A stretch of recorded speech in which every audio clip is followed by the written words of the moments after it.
sabah üstüme geliyor. Kısacası güzel annem, bir çiçeği tünürken ürpermek yok. Gülmek, ümit etmek, özlemek. Ya da mektup beklemek, gözleri yatırıp bırakmak. Ölmek ne garip şey anne. Artık duvarlara kanatırcasına tırnağımda şaşkın mutlu şiirler yazamayacağım.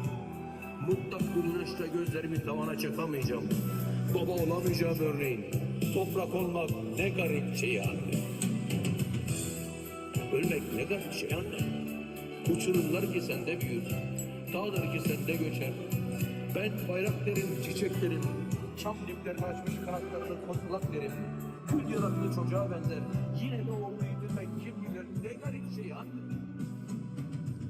Her kalkıda ölen benim, bayrak tutan şarkışım, her kadın toprağı